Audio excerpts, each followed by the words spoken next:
Hey everyone, welcome to this week's edition of Storytime. As you can tell, I am in a very different setting than normal. I have a very cool book this week called Poultrygeist, continuing with our Halloween theme since it's October, but we don't have any chickens at the store and all of our birds are pretty exotic. So I decided that I would do it from home where I have chickens. So I've got a bunch of egg-laying chickens. I've got a couple Easter eggers. I got an olive. I've got a red. And I can't really remember what penny here is. But I have a few different types of chickens. I built this big run for them and coop. So I chose to use PVC to build their enclosure out of in case I want to move it. Which the plan is every couple of years, move it to a different place in the yard to refertilize different places. And this also lets me move it over top of my other gardens so they can eat up all the old plant and then refertilize, and then I'll rotate my gardens through. So the coop I built for them is 16 feet long. It is, I think 8 feet wide, and then I A-framed it. So it actually goes up about 8 feet. So this gives my chickens plenty of area to go ahead and run around in. I did some cross beams in here so they have stuff to jump on. I've got some branches here which we've kind of moved around a little bit, but I put lots of natural branches in here for my chickens to roost on. The ground is covered in rock, dirt, and straw. So they have a few different substrates. They're allowed to go ahead and scratch through, get all the bugs that they want. And then I built a coop for them. That is big enough for the 5 chickens I have, although I would like to make it a little bit bigger to make it a little bit easier on them for laying eggs. And they're all pretty young except for Penny here. She's like 3 or 4 years old, but everybody else was a chick this past spring. So I still have about a year or so before these guys really start laying a lot of eggs for me. And part of that will be building a better coop or expanding on what I have. So domesticated chickens have been around for thousands, actually like tens of thousands of years, and we have all kinds of different types of domesticated chickens. So if you go to a 4-H group, if you go to like any county fair, you're going to see all kinds of cool chickens that people have bred for show. And so we breed them for different colors, as you can see in each one of them. They all have a little bit different head shape, different types of plumages, some of them for meat, some of them for eggs, and some of them just for show. So chickens can be pretty nice. Come here. Oh, I know. So, you notice when I picked her up, I keep her arms folded in, and I got her feet.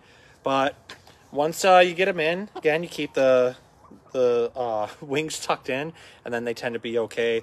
Most of our chickens are used to being held because my daughter comes out and likes to handle them. Also, all the neighborhood kids are allowed to come see our chickens and play with them. As long as they don't scare them, they're allowed to go ahead and pick them up and pet them and everything. But for the most part, our chickens are pretty used to being around people, which is awesome. So this actually makes it pretty easy to take care of them too, because chickens are actually pretty cute. I wouldn't exactly say they're smart, but you can condition chickens and train them a little bit. So chickens can be pretty fun. How dirty are your feet? They're not very dirty. Do you want to go inside my sweatshirt? Here we go. I know. Yep.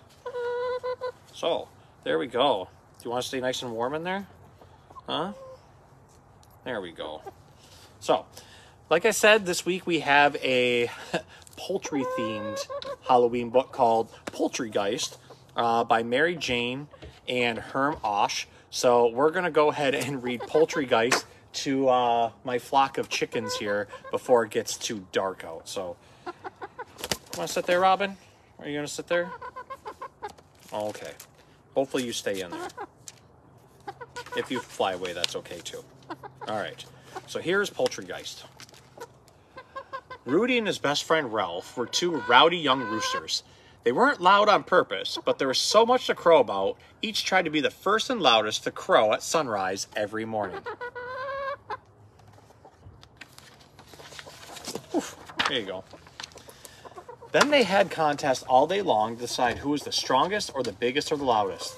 Finally, at sundown, they wrestled each other for the highest roost in the barn. Most of the other farm animals didn't mind the racket. They were rather noisy themselves and barely noticed Rudy and Ralph. The only ones who complained were Sophie the pig and Clarissa the cow. I need peace and quiet to make milk, Clarissa mooed. But Clarissa, Rudy said, you give milk every day, no matter how loud we are. You're keeping me awake every night, Sophie grunted. I need my beauty sleep. Can't argue with that one, Ralph whispered to Rudy. It was 2 days before Halloween, time to make costumes for the Halloween Poultry Parade. This caused even more than usual commotion. I'm losing my patience with this uproar, Clarissa bellowed. Me too, snorted Sophie, and the two of them went out in a huff. What old grumps, Ralph said. They can't remember what it's like to have fun. I bet they were never young at all. Rudy felt sorry about bothering Clarissa and Sophie. He tried to be quiet the whole next day. When the animals gathered in the barn that night to finish their Halloween costumes, he got caught up in the excitement and added his voice to the squawking. You're okay, Sophie. The animals stumbled out of the barn in a flurry of feathers. They ran until they reached the top of the hill. Clarissa and Sophie were the slowest runners and last to arrive, both out of breath. I think I skipped a page. Hold on. Yep, pages got stuck. We're backtracking. Suddenly, a huge figure rose up in the far corner of the barn, its head almost touching the highest roost. Rudy had never seen a creature so tall. The monster let out a moan as it lurched forward. The animals tumbled out of the barn in a flurry of feathers. They ran until they reached the top of the hill. Clarissa and Sophie were the slowest runners and the last to arrive, both out of breath. What was that thing? Rudy asked. It was the ghost, the Poultrygeist, Clarissa gasped. The legend says the Poultrygeist has been sleeping for 100 years, whispered Sophie. I'm afraid you woke it up with your noise. Nobody dared go back in the barn that night. When the sun rose the next morning, Rudy and Ralph held each other's beaks closed to keep from crowing. It wasn't easy. Did you see that? Rudy asked when Ralph finally let go of his beak. The sun came up without us crowing into the sky. Don't tell anybody, Ralph said. We'll be out of a job. Everybody stayed out of the barn all day. They even held the Halloween poultry parade outside, which was fun because the costumes looked scarier in the dark. But as the night went on, it got colder and colder. One by one, the shivering animals slipped back inside the haunted barn. Ralph and Rudy were the last ones left outside. My drumsticks have turned to popsicles, Rudy said, his beak chattering. Let's go in. Inside the barn, the only sound was snoring. There was no sign of the Poultrygeist. Let's pick our roost, only two left. Ralph scanned the rafters looking for the Poultrygeist. You take the high roost. I'll use this low one next to use the exit. I mean, the door. No, you should have the highest roost, Ralph. After all, you're taller than me. I am not, Ralph yelled. Look. You're slouching, Rudy shouted. Ralph drooped his feathers. You should have the top roost because you're much handsomer than me.